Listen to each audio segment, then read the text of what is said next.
Hi, good morning. It's Ronnie here from Castles Boxmoor. I'm joined by my colleague Krishan, who is our in-house mortgage broker.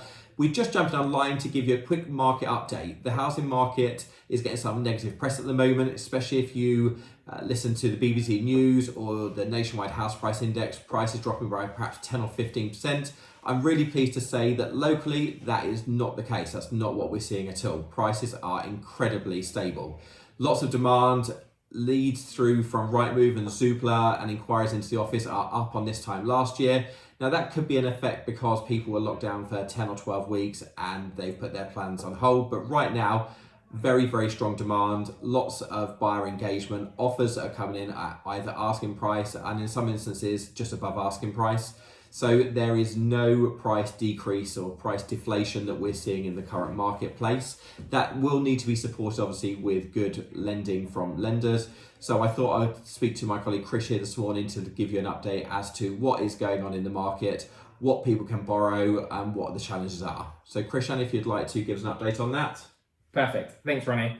I thought I'd touch base today on three of my most frequently asked questions, which are: number one, myself and my partner is on furlough. Will we still be able to apply for a mortgage? Number two, I have a 10% deposit. Will I still be able to apply for a mortgage? And the final one is, I have fluctuating income. How will the banks treat this given the current climate?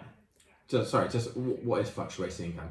What is that? Fluctuating income is things like overtime, bonuses, commissions, shift allowances, things that aren't necessarily guaranteed every month. Yeah. But nonetheless, a lot of people will achieve them on a regular monthly basis. Okay. Yeah. So I'm glad to say I've got pretty positive answers for all three of them. With the first, regarding furlough, banks are still happy to consider your case if you or your partner are on furlough, if both of you are on furlough. At the moment, majority of banks are probably taking the 80%, but if you can get a return to work letter to say that we're going to be starting IV beginning of July, they will still consider using 100% of your earnings as usual.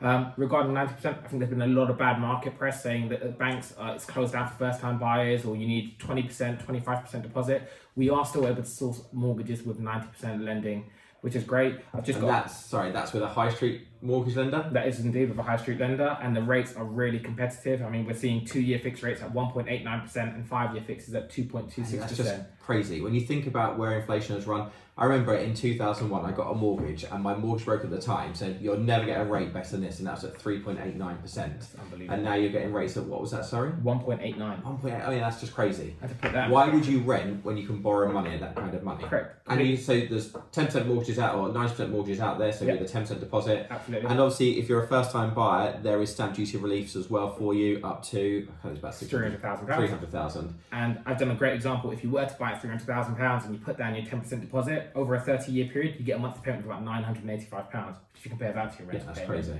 It's unbelievable. So I guess with that kind of intervention, with the government lending money out to companies and also the Bank of England lending money out to lenders, that is going to really aid the housing market for the rest of the year. And I personally don't see any big changes in prices. I don't think we're going to see any massive increases, but I certainly don't see any reason for a decrease. The other thing that I think we're starting to see more of, and we've seen it for a while now, is people coming out of London. People are stuck in flats that are really quite valuable, and they can come out into Hemel Hempstead and Watford and perhaps not St Albans, but Hempstead, and they're getting properties for the same value with gardens in the open countryside, the Chilterns, Ashridge, just around the corner from us. So right now, I really don't see any reason to be particularly negative. And I think that demand will continue to outpace supply. But I will catch up with you again by the end of the month and let you know what we're seeing. Brilliant. Thank you all. Take care.